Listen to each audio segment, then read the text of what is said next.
Welcome to inspire physics classes friends. मैं आज आपके लिए फिर से लेकर के आया हूँ गुरुत्वाकर्षण पर एक और वीडियो। यह गुरुत्वाकर्षण पर हमारी अंतिम और पांचवी वीडियो है। इससे पहले मैंने गुरुत्वाकर्षण पर 4 वीडियो अपलोड कर दी है और उन वीडियो के अंदर मैंने आपको हमारी जो एयरफोर्स की लूसेंट वाली बुक आती है उसको फुल एक्सप्लेनेशन के साथ रीड करवाया है। तो दोस्तों आप उन वीडियो को ज़रूर देख लीजिए, क्योंकि इस वीडियो के अंदर हम गुरुत्वाकर्षण से संबंधित इंपॉर्टेंट क्वेश्चन करेंगे। यदि ये वो वीडियो आपने देखी है तो ये क्वेश्चन आपको अच्छी तरीके से समझ में आ जाएंगे। यदि दोस्तों आपने गुरुत्वाकर्षण के बारे में पहले कहीं और बुक से या फिर और किसी टीचर से पढ़ा हुआ है तो आप इस वीडियो का डायरेक्ट देख सकते हैं। तो चलिए चलते हैं आज हम कि हमारे इन क्वेश्चनों की तरफ। पहला क्वेश्चन है, भौतिक राशि जिसके संरक्षण पर केपलर का द्वितीय नियम आधारित है वह है। तो देखिए दोस्तों, हमारा जो केपलर का द्वितीय नियम होता है वो होता है कोणीय संवेग के संरक्षण पर आधारित होता है। क्योंकि कोणीय संवेग का जो नियम होता है वो होता है, वो फॉर्मूला होता है वो होता है mvr। तो दोस्तों हम देख सकते हैं कि यहाँ पर जो द्रव्यमान तो होता है वो किसी ग्रह का या उपग्रह या वस्तु का हमेशा नियत रहता है। तो हम कह सकते हैं इन संवेग कोणीय संवेग को नियत रखने के लिए जहाँ पर v का मान अधिक होगा वहाँ पर r का मान कम होगा, और जहाँ पर v का मान कम होगा वहाँ पर r का मान अधिक होगा। और केपलर का जो द्वितीय नियम है वह हमें यही बताता है कि जब कोई ग्रह या उप यानी कि जब कोई ग्रह चंद्रमा के चारों ओर चक्कर लगाता है तो उसका कोणीय संवेग नियत होता है। मतलब कि जहाँ पर दूरी अधिक होती है वहाँ पर वेग कम होता है, और ग्रह की जहाँ से सूर्य की जो दूरी अधिक होती है वहाँ पर वेग कम, और जहाँ पर दूरी न्यूनतम होती है वहाँ पर वेग अधिकतम होता है। तो यह हमारा कोणीय संवेग संरक्षण पर आधारित होता है।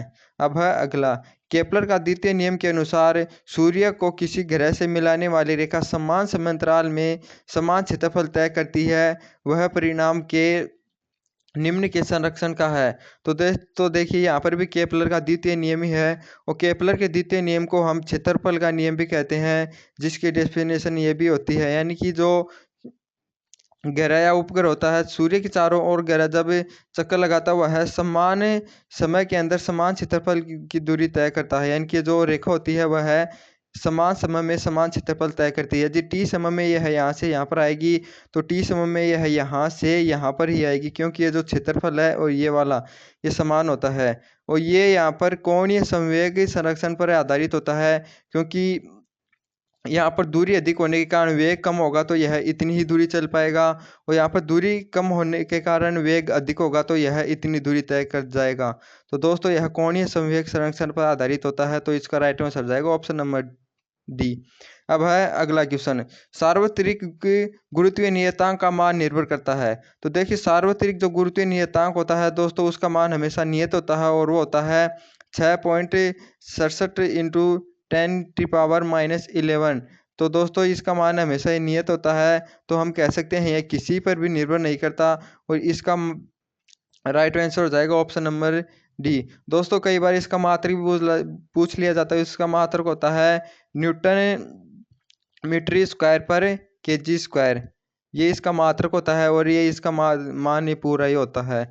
तो आप इसको याद कर सकते हैं, ये भी एग्जाम में पूछा जाता है। अब है नेक्स्ट क्वेश्चन, पृथ्वी के लिए गुरुत्वीय त्वरण का मान महत्तम होता है। तो दोस्तों पृथ्वी के लिए जो गुरुत्वीय त्वरण का मान होता है वह ध्रुव पर अधिक होता है, क्योंकि विषुवत रेखा पर तो जो दूरी जो कोणीय वेग होता है उसका प्रभाव भी कम होता है, यानी घूर्णन गति का प्रभाव भी अधिक होता है, जिसके कारण जी का मान कम होता है।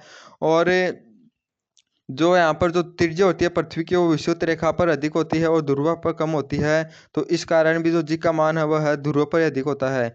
तो यदि हम टोटल यानी कि है परिणामी देखते हैं, अंतिम रिजल्ट देखते हैं, तो ध्रुव पर ही जो जी का मान होता है वो मैक्सिमम होता है, क्योंकि ध्रुव पर जो रेखीय वेग होता है वह वो न्यूनतम होता है, नहीं होता नहीं है, क्योंकि वह ध्रुव पर ध्रुव से पृथ्वी का अक्ष गुजरता है। तो अक्ष गुजरने के कारण वहाँ पर जो रेखीय वेग होता है वो शून्य होता है, और इसका जो गुरुत्वीय त्वरण होगा वो न्यूनतम होता है। अब है नेक्स्ट क्वेश्चन, पृथ्वी का औसत घनत्व गुरुत्वीय त्वरण जी पर निर्भर नहीं करता। जी का एक संयुक्त फलन है, जी के अनुक्रमानुपाती होता है, जी के व्युत्क्रमानुपाती होता है। देखिए दोस्तों जी का जो फॉर्मूला होता है, एक फॉर्मूला ये भी होता है, हम जानते हैं कि 4/3 जी पाई आर डी। तो दोस्तों इस सूत्र से हम देखते हैं तो ये जो घनत्व होता है वह गुरुत्वीय त्वरण के अनुक्रमानुपाती होता है, यानी समानुपाती होता है। तो इसका राइट आंसर हो जाएगा ऑप्शन नंबर सी। तो दोस्तों ये जो हमारा जी का है फॉर्मूला है, इसको आप याद के लिए, यह भी एग्जाम में पूछा जाता है। ये होता है 4/3 जी पाई आर और डी, ये इनका गुणा होता है। ये होता है हमारा formula 4/3 G into pi into R into D. अब है नेक्स्ट क्वेश्चन। एक पिंड बाह्य अंतरिक्ष में से पृथ्वी से के गुरुत्वाकर्षण क्षेत्र में प्रवेश करता है तो पृथ्वी के निकाय की स्थिति जुदा। तो देखिए दोस्तों, स्थिति जुदा वह घट जाएगी, क्योंकि जब दो पिंड अनंत पर होते हैं तो उनकी स्थिति जो होती है वो मैक्सिमम होती है, वो होती है शून्य। जैसे जैसे ये दो यानी कि पिंड निकट आते जाते हैं तो उनकी स्थिति जो नेगेटिव में बढ़ती जाती है, यानी कि ऊर्जा घटती जाती है, नेगेटिव मान इनका बढ़ता जाता है, जीरो से नेगेटिव की तरह बढ़ती है। तो दोस्तों जैसे ही यह पृथ्वी के जो गुरुत्वीय क्षेत्र है उसके अंदर आ जाएगा तो पृथ्वी भी यानी कि थोड़ी इस ग्रह की ओर विस्थापित होगी, यानी कि आकर्षण के कारण इधर गति करेगी, यानी विस्थापित हो जाएगी। तो हम कह सकते हैं कि ग्रह के मध्य की दूरी कम होने के कारण इनकी स्थिति ऊर्जा घट जाएगी, यानी माइनस का जो मान होगा वो बढ़ जाएगा, यानी कि टोटल जो स्थिति ऊर्जा वो कम हो जाएगी। अब है अगला क्वेश्चन। जब ग्रह सूर्य के चारों ओर चक्कर लगाता है तो उसका कोणीय संवेग संरक्षित रहता है, रेखीय वेग अचर रहता है, रेखीय वेग कोणीय वेग अचर रहता है, रेखीय वेग अचर रहता है और रेखीय संवेग अचर रहता है। देखिए दोस्तों, जब ग्रह सूर्य के चारों ओर चक्कर लगाते हैं तो उसका जो कोणीय संवेग होता है वह संरक्षित होता है। जो केपलर का द्वितीय नियम है वह भी हमें ये बताता है कि जो सूर्य की गति के चारों ओर ग्रहों की गति होती है उसमें कोणीय संवेग संरक्षित रहता है। अब है नेक्स्ट क्वेश्चन। दो इलेक्ट्रॉनों के बीच जो परस्पर 10 सेमी दूर हैं और गुरुत्वाकर्षण तथा विद्युत बल क्रमशः एफ जी तथा एफ ही है तो अनुपात एफ जी तथा एफ की कोटि है। दोस्तों जब मैंने आपको जो हमारा सेकंड लेक्चर डाला था गुरुत्वाकर्षण, उसमें मैंने आपको पढ़ाया था कि इसका जो अनुपात होता है वो होता है 10⁻⁻43। तो इसका राइट आंसर हो जाएगा ऑप्शन नंबर डी। यानी कि दोस्तों ये गुरुत्वाकर्षण बल और विद्युत बल का अनुपात हमेशा याद रखना ही होता है 10⁻43। इसका अर्थ ये होता है इस कि जो हमारा गुरुत्वाकर्षण बल होता है वह विद्युत बल की तुलना में बहुत ही क्षीण होता है, क्योंकि जो विद्युत बल होता है वह गुरुत्वाकर्षण बल का 10⁻43 गुना अधिक होता है। अब देखते हैं अगला क्वेश्चन। एक गोलीय कोश के भीतर किसी बिंदु पर गुरुत्वीय क्षेत्र की तीव्रता। देखिए दोस्तों, गोलीय कोश के अंदर गुरुत्वीय क्षेत्र की तीव्रता शून्य होती है, लेकिन यदि हमें गुरुत्वीय विभव का मान पूछा जाए तो गुरुत्वीय विभव का मान सभी स्थानों पर समान होता है। गोलीय कोश के अंदर जो मान सतह पर होता है गुरुत्वीय विभव का वही अंदर होता है, लेकिन गुरुत्वीय क्षेत्र का मान गोलीय कोश के अंदर सभी स्थानों पर शून्य होता है। तो इसका राइट आंसर हो जाएगा ऑप्शन नंबर 1। अब है नेक्स्ट क्वेश्चन। यदि पृथ्वी का द्रव्यमान m ही तथा पृथ्वी की त्रिज्या r e हो तो गुरुत्वीय त्वरण g का तथा गुरुत्वीय स्थिरांक g में अनुपात होगा। देखिए दोस्तों, हम जानते हैं कि जो हमारे गुरुत्वीय त्वरण का सूत्र होता है वह यह होता है कि Gme/r⁸। तो हमें g और जो गुरुत्वीय स्थिरांक g का अनुपात पूछा है, तो दोस्तों इधर अपन गुरुत्वीय स्थिरांक g का भाग देंगे तो g से g यह कट जाएगा और हमारा बच जाएगा, यानी कि me/r⁸। तो हमारा राइट आंसर हो जाएगा ऑप्शन नंबर बी, क्योंकि me/r⁸ ऑप्शन नंबर बी के अंदर दिया हुआ है। अब है नेक्स्ट क्वेश्चन। पृथ्वी तल से किसी पिंड का पलायन वेग निर्भर करता है केवल पिंड के द्रव्यमान पर, केवल जी और पृथ्वी की त्रिज्या पर, केवल पृथ्वी के द्रव्यमान पर। दोस्तों हम जानते हैं कि जो पलायन वेग होता है उसका जो फॉर्मूला होता है वो ये होता है कि v होता है √2gr। तो हम देखते हैं कि जो पलायन वेग होता है वह गुरुत्वीय त्वरण और ये जो दूरी होती है यानी पृथ्वी की त्रिज्या ही मान सकते हैं सतह के लिए, तो यानी पृथ्वी की त्रिज्या और जी पर निर्भर करेगा। तो इसका राइट आंसर हो जाएगा ऑप्शन नंबर सी, जी और पृथ्वी की त्रिज्या पर निर्भर करेगा। अब है नेक्स्ट क्वेश्चन। यदि पृथ्वी और चंद्रमा के बीच की दूरी वर्तमान दूरी की आधी हो जाए तो गुरुत्वाकर्षण बल जिस गुणांक से बढ़ जाएगा वह है। तो दोस्तों हम जानते हैं गुरुत्वाकर्षण बल F बराबर होता है G G/m/m2/r²। यहाँ पर जो वर्तमान दूरी है वह आधी कर दी गई है, यानी r² होता है। इस वर्तमान दूरी को आधी कर देने पर यानी कि 1/2 हो जाएगी, और 1/2 का जो अपन स्क्वायर करेंगे तो हो जाएगा 1/4, यानी कि ये 4 ऊपर आ जाएगा तो यहाँ पर इंटू में आ जाएगा। तो हम कह सकते हैं कि जो बल का मान हो जाएगा वह 4 गुना अधिक हो जाएगा, क्योंकि दोस्तों हम जानते हैं कि जो बल होता है वह व्युत्क्रमानुपाती होता है r² के। यदि r² कम होगी, यानी कि ये जो दूरी होती है वह कम होती है, तो स्क्वायर के रूप में बल का मान बढ़ता है। यदि इसका मान आधा हो रहा है तो यह 4 गुना हो जाएगा बल। अब है नेक्स्ट क्वेश्चन, दो द्रव्यमान के बीच की दूरी दुगुनी करने पर द्रव्यमान के मध्य गुरुत्वाकर्षण बल। तो दोस्तों यहाँ पर अब दूरी को दुगुना किया गया है, तो इसका कम हो जाएगा, कितना, चौथाई हो जाएगा, यानी कि इसका राइट आंसर हो जाएगा ऑप्शन नंबर 2। क्योंकि यदि दोस्तों यदि दूरी को बढ़ाया जाता है तो बल का मान कम होगा, और यदि दूरी को घटाया जाता है तो बल का मान अधिक हो जाएगा। तो यहाँ पर हो जाएगा चौथाई हो जाएगा, यानी कि 1/4 हो जाएगा। अब है नेक्स्ट क्वेश्चन, गुरुत्वाकर्षण बल सबसे प्रबल बल है, सबसे क्षीण बल है, न प्रबल न क्षीण बल है, कुछ नहीं कहा जा सकता। दोस्तों हम बता दूं कि जो गुरुत्वाकर्षण बल होता है वो सबसे क्षीण बल होता है, क्योंकि हमने गुरुत्वाकर्षण बल और विद्युत बल के अनुपात को भी देखा था, वो होता है 10⁻⁻43। यानी जो गुरुत्वाकर्षण बल होता है वो इस विद्युत बल की तुलना में 10⁻⁻43 गुना कम होता है। तो हम कह सकते हैं कि जो गुरुत्वाकर्षण बल होता है वो सबसे क्षीण बल होता है। तो दोस्तों अब अगला क्वेश्चन, गुरुत्वीय नियतांक जी का मात्रक है या जी का मान है। तो दोस्तों इसका मान तो हमें पता है कि 6.67 इंटू 10⁻⁻11 होती है। तो अब इसका मात्रक हम जानते हैं होता है न्यूटन मीटर स्क्वायर पर kg²। तो यह मात्रक हमें ऑप्शन नंबर 3 में दिया हुआ है, तो हमारा राइट में हो जाएगा ऑप्शन नंबर 3। अब है गुरुत्वाकर्षण क्षेत्र होता है संरक्षित, असंरक्षित, विद्युत चुंबकीय और चुंबकीय। देखिए तो गुरुत्वाकर्षण क्षेत्र होता है वो होता है संरक्षित, क्योंकि गुरुत्वाकर्षण क्षेत्र के अंदर अपन कार्य को ज्ञात करते हैं, यानी कि दो बिंदुओं, यानी किसी वस्तु को एक स्थान से दूसरे स्थान पर ले जाने में अपन जब कार्य को ज्ञात करते हैं तो वह केवल उनके अंतिम और प्रारंभिक बिंदुओं पर ही निर्भर करता है, न कि उसके पथ पर। यानी कि यदि ये पृथ्वी है, इससे h ऊंचाई पर स्थित वस्तु को सीधा लेकर के आएंगे या फिर ऐसे घुमा करके लेके आएंगे, तो जो कार्य किया जाएगा वो होगा mgh के बराबर ही होगा। यह इस पथ पर निर्भर नहीं करेगा, ओनली हाइट पर निर्भर करता है। तो हम कह सकते हैं जो गुरुत्वीय या गुरुत्वाकर्षण क्षेत्र होता है वह होता है संरक्षित होता है। अब नेक्स्ट क्वेश्चन, दो भिन्न भिन्न द्रव्यमानों की वस्तुएं समान ऊंचाई से गिराई जाती है तो पृथ्वी के टकराने से पहले उनमें समान होगी। देखिए दोस्तों भिन्न भिन्न द्रव्यमान दिया हुआ है, तो हम देखते हैं कि जो गतिज ऊर्जा होती है वो होता है हमारी होती है 1/2 mv², यानी कि यह हमारे m पर निर्भर करती है। तो हम कह सकते हैं कि यह नियत नहीं रहेगी। स्थितिज ऊर्जा होती है वो होती है mgh, यह भी m पर निर्भर करती है, तो यह भी नियत नहीं रहेगी। और रेखीय संवेग होता है वो होता है mv, तो यह भी द्रव्यमान पर निर्भर करता है, लेकिन त्वरण होता है वो हमेशा नियत होगा।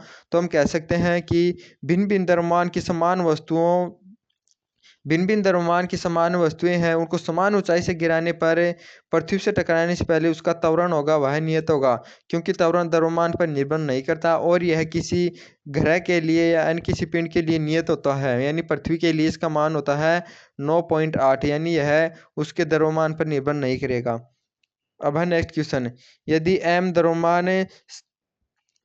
m द्रव्यमान सहित की एक वस्तु को एक ग्रह से दूसरे ग्रह पर ले जाते हैं तो उसके भार में किसके परिवर्तन के कारण परिवर्तित होती है। तो दोस्तों हम क्या बता दें कि जो भार होता है वो होता है हमारा mg। तो दोस्तों हम देखते हैं कि जो हमारा द्रव्यमान होता है वह सभी जगह नियत होता है, चाहे वह चंद्रमा पर हो, चाहे पृथ्वी पर हो, चाहे पृथ्वी के ध्रुव पर स्थित हो, चाहे विषुवत रेखा पर स्थित हो। m का मान हमेशा नियत होता है, लेकिन उसका भार परिवर्तित होता है वो होता है गुरुत्वीय त्वरण में परिवर्तन के कारण। तो इसका राइट आंसर हो जाएगा ऑप्शन नंबर 2, यानी त्वरण में परिवर्तन होने के कारण, यानी भार में अलग अलग स्थानों पर भिन्न भिन्न पाया जाता है। यदि पृथ्वी की त्रिज्या 1% सिकुड़ जाए और उसका द्रव्यमान वही रहे तो पृथ्वी तल पर गुरुत्वीय त्वरण। देखिए दोस्तों गुरुत्वीय त्वरण होता है उसका सूत्र मैंने आपको बताया था कि होता है Gme/re² होता है। तो हम देखते हैं यहाँ पर जो हमें द्रव्यमान दिया हुआ है वह हमें बता रहा है कि वही रहता है। तो हम कह सकते हैं कि जो जी समानुपाती हो जाएगा वो हो जाएगा व्युत्क्रमानुपाती होगा आर स्क्वायर के। यदि आर को सिकुड़ा जा रहा है यानी आर को कम किया जा रहा है तो हम कह सकते हैं जी का मान बढ़ जाएगा। तो इसका राइट आंसर हो जाएगा ऑप्शन नंबर 2। अब है नेक्स्ट क्वेश्चन। पृथ्वी के लिए गुरुत्वीय त्वरण का मान विषुवत रेखा पर ध्रुवों की अपेक्षा अधिक होता है, ध्रुवों पर विषुवत रेखा की अपेक्षा अधिक होता है, विषुवत रेखा एवं ध्रुवों पर बराबर होता है, उपरोक्त में से कौन नहीं। दोस्तों मैंने आपको बताया था कि ध्रुवों पर जो गुरुत्वीय त्वरण का मान होता है वो सर्वाधिक होता है और विषुवत रेखा पर न्यूनतम होता है। क्योंकि विषुवत रेखा पर एक तो जो हमारा घूर्णन गति का प्रभाव होता है, यानी कि यहाँ पर आर अधिक होगी, वहाँ पर घूर्णन अक्ष से दूरी अधिक होती है, वहाँ पर जी का मान कम होगा। और एक यहाँ पर जो त्रिज्या होती है वह भी पृथ्वी की त्रिज्या ध्रुव की अपेक्षा विषुवत रेखा पर अधिक होती है। तो इसके कारण भी गुरुत्वीय त्वरण का मान विषुवत रेखा पर कम पाया जाता है। तो हम कह सकते हैं कि ध्रुव पर विषुवत रेखा की अपेक्षा अधिक होता है, यानी कि ध्रुव पर जी का मान होता है वो मैक्सिमम होता है। तो इसका राइट आंसर हो जाएगा ऑप्शन नंबर 2। अब है नेक्स्ट क्वेश्चन। किसी ग्रह पर गुरुत्वीय त्वरण निर्भर नहीं करता, यानी कि उसके स्वरूप पर, द्रव्यमान पर, घनत्व पर और उपयुक्त में से कोई नहीं। दोस्तों ये गुरुत्वीय त्वरण होता है वह द्रव्यमान पर भी निर्भर करता है और घनत्व पर भी निर्भर करता है। और इसका राइट आंसर हो जाएगा ऑप्शन नंबर 4, यानी कि उपरोक्त में से कोई नहीं, यानी कि स्वरूप पर निर्भर करता है। दोस्तों मैं बता दूं गुरुत्वीय त्वरण होता है वह ग्रह के द्रव्यमान पर निर्भर करता है, लेकिन जो वस्तु होती है उसके द्रव्यमान पर निर्भर नहीं करता। यानी पिछले क्वेश्चन में हमें पूछा गया था कि जब कोई असमान द्रव्यमान के यानी अलग अलग द्रव्यमान की वस्तुओं को गिराया जाता है तो उनका जो त्वरण होता है वो समान होता है, लेकिन जो जी का मान होता है यह ग्रह होता है उसके द्रव्यमान पर तो डिपेंड करता है, लेकिन वस्तु के द्रव्यमान पर डिपेंड नहीं करता। ये हमें बात याद रखनी है, बहुत से बच्चे इसके अंदर कंफ्यूज हो जाते हैं। तो इसका राइट आंसर हो जाएगा ऑप्शन नंबर 4, यानी कि जो ग्रह के द्रव्यमान और घनत्व पर और स्वरूप पर जी का मान निर्भर करता है। तो हो जाएगा उपरोक्त में से कोई नहीं, यानी कि ऐसा कोई भी हमें नहीं दिया जिस पर त्वरण निर्भर नहीं करती। अब है नेक्स्ट क्वेश्चन है। यदि जी यानी गुरुत्वीय त्वरण तथा आर पृथ्वी की त्रिज्या हो तो पृथ्वी का द्रव्यमान। तो दोस्तों हम जानते हैं कि हमारा गुरुत्वीय त्वरण होता है, गुरुत्वीय त्वरण होता है जी बराबर G M E upon R E square. तो यहाँ पर ये एम ई को इधर लेकर के आएंगे और वाई जी को इधर के लेकर के आएंगे तो जाएगा हमारा सूत्र बनेगा जी और नीचे आ जाएगा आर ई स्क्वायर और इसके इंटू में हो जाएगा जी। तो इसका हमारा राइट आंसर हो जाएगा ऑप्शन नंबर यहाँ पर कौन सा दिया हुआ है।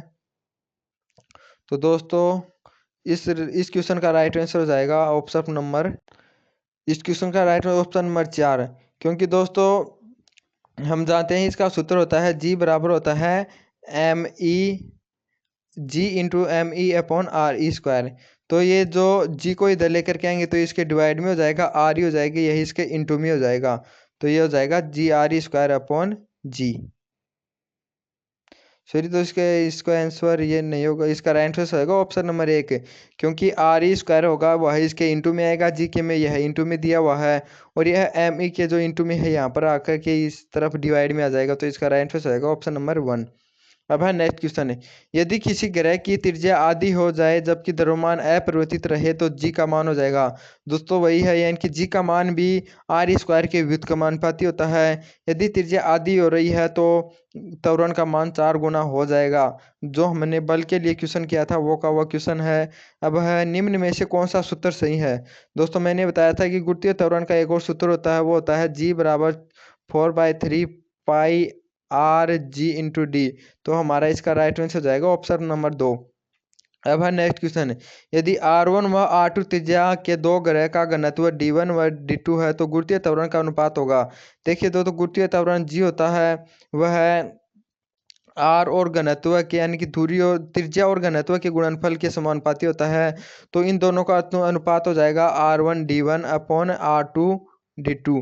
तो हमारा इसका राइट आंसर हो जाएगा ऑप्शन नंबर 2। अब है नेक्स्ट क्वेश्चन। यदि पृथ्वी की घूर्णन गति बढ़ाई जाए तो इक्वेटर पर रखी वस्तु का भार। देखिए दोस्तों तो हमने बताया कि विषुवत रेखा पर जो विषुवत रेखा पर गुरुत्वीय त्वरण का मान होता है वह घूर्णन गति पर भी डिपेंड करता है। तो गुरुत्वीय घूर्णन गति को बढ़ाने पर इक्वेटर पर जो वस्तु का भार है वह त्वरण के गुरुत्वीय गति का बढ़ने के कारण जो त्वरण का मान कम हो जाएगा तो भार का मान भी घट जाएगा। तो इसका राइट आंसर हो जाएगा ऑप्शन नंबर 3। अब है नेक्स्ट क्वेश्चन। गुरुत्वीय त्वरण के लिए निम्न कथन गलत है। पृथ्वी की सतह से ऊपर जाने पर जी का मान घटता है। तो दोस्तों यह राइट है कि यानी पृथ्वी से की सतह से ऊपर जाने पर जी का मान घट जाता है और पृथ्वी की सतह के अंदर जाने पर जी का मान बढ़ता है। तो यह दोस्तों इसका राइट आंसर हो जाएगा ऑप्शन नंबर 2, क्योंकि पृथ्वी की सतह के अंदर जाने पर जी का मान घटता है न कि बढ़ता है। अब है नेक्स्ट क्वेश्चन। सूर्य के चारों ओर गतिमान ग्रहों का पथ होता है। तो देखिए न्यूटन के प्रथम नियम के अनुसार जो गतिमान ग्रहों का पथ होता है वो होता है दीर्घवृत्ताकार। अब है नेक्स्ट क्वेश्चन।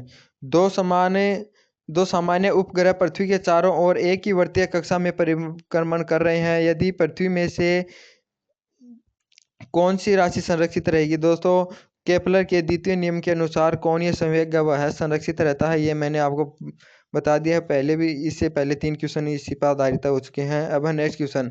जब कक्ष में पृथ्वी के अति निकट उपग्रह का वेग निर्भर करेगा। तो दोस्तों मैंने बताया कि जो उपग्रह का वेग होता है वो होता है वी नोट बराबर होता है root R G. V naught बराबर होता है रूट आर जी होता है कक्षीय वेग। तो ये हो जाएगा त्रिज्या और गुरुत्वीय त्वरण के गुणनफल पर। ऑप्शन नंबर 3 हो जाएगा राइट आंसर। अब है नेक्स्ट क्वेश्चन है। एक भू स्थिर उपग्रह के लिए दोस्तों मैंने आपको बताया था कि भू स्थिर उपग्रह वो उपग्रह होते हैं जो पृथ्वी हमारी परिक्रमण कर रही है उसी की दिशा में उसके चारों ओर परिक्रमण करते हैं और उसकी चाल होती है यानी कि जो आवर्तकाल होता है वह पृथ्वी के आवर्तकाल यानी कि 24 घंटे के बराबर होगा। तो ऑप्शन दिए हुए हैं। इसका वेग अन्य उपग्रहों से अधिक होता है, इसका वेग अन्य उपग्रहों से कम होता है, इसका ध्रुवीय अक्ष स्थिर तथा चाल भी स्थिर होती है। तो इसका राइट आंसर जाएगा इनमें से ऑप्शन नंबर 3, क्योंकि दोस्तों इसका ध्रुवीय अक्ष होता है वो भी स्थिर होता है और चाल भी स्थिर होता है। इसका राइट आंसर जाएगा ऑप्शन नंबर 3। अब है नेक्स्ट क्वेश्चन। दो सर्वसम उपग्रह पृथ्वी के चारों ओर एक ही वर्तीय कक्षा में किंतु एक दूसरे के विपरीत अभिन्न दिशाओं में घूम रहे हैं। यदि वे टक्कर के फलस्वरूप एक दूसरे में फंस जाते हैं तो एन की है धुआं एन की जो रिजल्ट प्राप्त होगा पहले की अपेक्षा आधी त्रिज्या वाले वर्तीय कक्ष में घूमने लगेंगे, पहले की चतुर्थांश त्रिज्या में घूमने लगेंगे, बिना स्थानांतरित गति के चक्कर करेंगे, सीधे नीचे गिर जाएंगे। तो दोस्तों इसका राइट आंसर होगा ऑप्शन नंबर 4, सीधे स्थिर गिर जाएंगे। क्योंकि समान कक्षा में चक्कर लगा रहे हैं इसका मतलब कि इनका वेग समान है और सर्वसम उपग्रह है मतलब इनका द्रव्यमान भी समान है। तो हम कह सकते हैं कि दोनों की गतिज ऊर्जा समान होगी और ये गतिज ऊर्जा दोनों आपस में मिलकर के विपरीत दिशा में होने के कारण नष्ट हो जाएगी। गतिज ऊर्जा 0 हो जाएगी और यह गति नहीं करेंगे और गति नहीं होने के कारण यह सीधे पृथ्वी की तरफ नीचे गिर जाएंगे। तो इसका राइट आंसर हो जाएगा ऑप्शन नंबर 4, सीधे नीचे गिर जाएंगे। अब है नेक्स्ट क्वेश्चन। केपलर का द्वितीय नियम है। तो दोस्तों मैंने बता दिया केपलर का द्वितीय नियम कोणीय संवेग पर आधारित है। देखिए दोस्तों ये क्वेश्चन बार बार आ रहा है और यह एग्जाम में भी पूछा जाता है। इन 2 एग्जाम में पूछा हुआ है, पहले भी आने के कारण एग्जाम में पूछा हुआ है तो अन्य वाले एग्जाम में भी पूछा जा सकता है। इसको अच्छी तरह से याद कर लीजिए। ये होता है कोणीय संवेग का संरक्षण। अब है नेक्स्ट क्वेश्चन। पृथ्वी की परिक्रमा कर रहा उपग्रह स्थिर दिखलाई पड़ेगा क्योंकि दोस्तों इसका जो आवर्तकाल होता है वो 1 दिन के बराबर होता है और यह पृथ्वी के घूर्णन की दिशा में ही गतिमान होता है। तो इसका राइट आंसर हो जाएगा ऑप्शन नंबर 1। ये भू स्थिर उपग्रह के बारे में मैंने हमारे जो चौथा नंबर का वीडियो डाला है उसके अंदर मैंने आपको एक्सप्लेनेशन के साथ बताया तो उसको देख लीजिए। अब है कृत्रिम भू स्थिर उपग्रह के लिए कौन सा कथन सत्य नहीं है?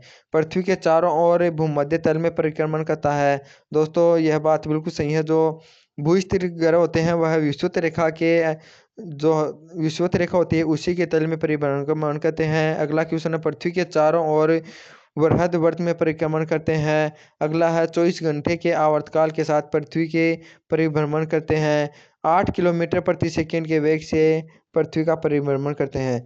तो इसका जो हमारा राइट आंसर हो जाएगा ऑप्शन नंबर 2, क्योंकि यह कथन हमारा गलत है क्योंकि यह वृहद वर्त में परिक्रमण नहीं करते। यह निश्चित ऊंचाई पर ही यानी 3600 किलोमीटर पृथ्वी की सतह से 3600 किलोमीटर की ऊंचाई पर ही की जो कक्षा होती है उसी के अंदर भू स्थिर उपग्रह गति करते हैं। तो 36,000 होता है। 36,000 किलोमीटर की जो ऊंचाई वाली कक्षा होती है उसी के अंदर परिभ्रमण करते हैं। यह वृहद वर्त में गति नहीं करते, यानी परिक्रमण नहीं करते। तो अगला क्वेश्चन, भू संचार उपग्रह पृथ्वी की सतह से काफी ऊंचाई पर स्थित होते हैं, भूमध्य रेखा के तल में होते हैं। इसका आवर्तकाल 24 घंटे होता है और आवर्तकाल 24 घंटे तथा भूमध्य रेखा पर स्थित होता है। तो दोस्तों हमारा राइट आंसर ऑप्शन यानी कि इसका जो क्वेश्चन ऑप्शन नंबर 2 है वह भी सही है और ऑप्शन नंबर 3 भी सही है। ऑप्शन नंबर 1 बिल्कुल गलत है। लेकिन ऑप्शन नंबर 4 के अंदर ऑप्शन नंबर 2 ऑप्शन नंबर 3 दोनों दिए हुए हैं। तो हमारा राइट आंसर हो जाएगा ऑप्शन नंबर 4। इसका आवर्तकाल 24 घंटे होता है और भूमध्य रेखीय तल में गति करते हैं। अब है नेक्स्ट क्वेश्चन, पृथ्वी पर खड़े किसी व्यक्ति को पोल स्टार या ध्रुव तारा हमेशा स्थिर दिखाई देता है, क्योंकि क्योंकि यह हमेशा जो देखने वाला होता है यानी कि पृथ्वी के किसी बिंदु से हमेशा लंबवत ही रहता है। तो इसका राइट आंसर जाएगा ऑप्शन नंबर 1, ध्रुव तारा हमेशा व्यक्ति के ऊपर लंबवत स्थित रहता है, क्योंकि जिस प्रकार हमारी जो पृथ्वी घूर्णन करती है जस्ट उसी के आवर्तकाल में और जिस दिशा में पृथ्वी घूर्णन करती है उसी दिशा में यह भी घूर्णन करता है। तो हमेशा यह व्यक्ति के लंबवत ही रहेगा, तो इसी कारण उसे स्थिर रहेगा दोस्तों। इसी कारण इसे भू स्थिर उपग्रह भी कहा जाता है। अब है नेक्स्ट क्वेश्चन, पृथ्वी के समीप पृथ्वी के सबसे समीप है। देखिए जो तो पृथ्वी के जो सबसे समीप ग्रह होता है वो होता है शुक्र, और उसके बाद में हमें दिया हुआ है मंगल, और उसके बाद में जो सबसे दूर होता है वो पृथ्वी। जो चंद्र होता है वो तो पृथ्वी का एक उपग्रह होता है। तो पृथ्वी के सबसे समीप होता है शुक्र। अब है नेक्स्ट क्वेश्चन, चंद्रमा पर वायुमंडल अनुपस्थित होता है, क्योंकि वहाँ पर जो पलायन वेग होता है वह जो गैसों के अणु का जो वेग होते हैं उनसे कम होता है। तो जो गैस के अणु पलायन वेग से अधिक होने के कारण पलायन कर जाते हैं और वहाँ पर कोई वायुमंडल अनुपस्थित नहीं होता है। तो हम कह सकते हैं कि वहाँ पर जो सतह का पलायन वेग का मान होता है वो कम होता है। इस कारण वहाँ पे जो गैस के जो अणु होते हैं वो पलायन कर जाते हैं और वहाँ पर वायुमंडल अनुपस्थित होता है। हमारा राइट में हो जाएगा ऑप्शन नंबर 2। अब है नेक्स्ट क्वेश्चन, पृथ्वी के चंद्रमा तक फिर वापसी की यात्रा में अंतरिक्ष यान द्वारा अधिकतम ईंधन जिसके विरुद्ध खर्च होता है वह है। देखिए दोस्तों, जब कोई यात्री पहले चंद्रमा पर जाता है और फिर चंद्रमा से वापस लौटता है तो ईंधन ही उसके द्वारा ईंधन जो अंतरिक्ष यान होता है उसके द्वारा सर्वाधिक ईंधन जब खर्च होता है जब वह पृथ्वी से चंद्रमा पर जाता है, क्योंकि पृथ्वी का जो गुरुत्वाकर्षण होता है वह चंद्रमा की अपेक्षा अधिक होता है। तो उसको ऊपर भेजने के लिए अधिक ईंधन की आवश्यकता होगी, क्योंकि यह जो पृथ्वी है अधिक गुरुत्वाकर्षण के कारण ये अंतरिक्ष यान को वापस अपनी ओर आकर्षित करेगी, लेकिन ईंधन के द्वारा इसको इसका जो गुरुत्वाकर्षण क्षेत्र है उसे बाहर भेजा जाएगा। तो यहाँ पर ईंधन सर्वाधिक खर्च होगा। तो इसका राइट आंसर हो जाएगा ऑप्शन नंबर 2, यानी पृथ्वी से जाती समय गुरुत्वाकर्षण के विपरीत। अब है नेक्स्ट क्वेश्चन, पर चंद्रमा पर वायुमंडल नहीं पाया जाता, क्योंकि दोस्तों मैंने आपको बता दिया है कि चंद्रमा पर वायुमंडल इसलिए नहीं पाया जाता क्योंकि वहाँ पर जो गैस के अणु होते हैं उनका जो माध्यम मूल वेग होता है वह पलायन वेग से अधिक होता है। तो अधिक होने के कारण वह वहाँ से पलायन कर जाते हैं। तो इसका राइट आंसर हो जाएगा ऑप्शन नंबर 1। अब है नेक्स्ट क्वेश्चन और हमारा लास्ट क्वेश्चन भी यही है, चंद्रमा पर गुरुत्वीय त्वरण जी पृथ्वी पर इसके मान का 1/6 भाग है, तो हाइड्रोजन गैस से भरा एक गुब्बारा चंद्रमा पर है तो यह है। तो दोस्तों यह G/6 त्वरण से ऊपर की तरफ जाएगा, क्योंकि वहाँ पर वायुमंडल तो उपस्थित होता नहीं है और उसी के कारण ही वह है, और यहाँ पर जो त्वरण का मान होता है वो पृथ्वी की अपेक्षा कम होता है। तो इस कारण वह G/6 त्वरण से नीचे गिरेगा। यदि वहाँ पर वायुमंडल उपस्थित होता तो हाइड्रोजन गैस के कारण वह ऊपर की ओर जाता और इस कारण यह नीचे ही गिरेगा। तो इस क्वेश्चन के साथ हमारी आज की वीडियो समाप्त होती है दोस्तों। इसी वीडियो के साथ हमारी जो गुरुत्वाकर्षण यानी ग्रेविटी की जो सीरीज है वह भी कंप्लीट होती है दोस्तों। हम आकर के लेकर के आएंगे एक दूसरा लेक्चर। तो दोस्तों इस पूरी प्लेलिस्ट को आप शेयर कीजिए और हमारे चैनल को सब्सक्राइब कीजिए यदि आपको प्लेलिस्ट अच्छी लगी हो तो। जय हिंद दोस्तों।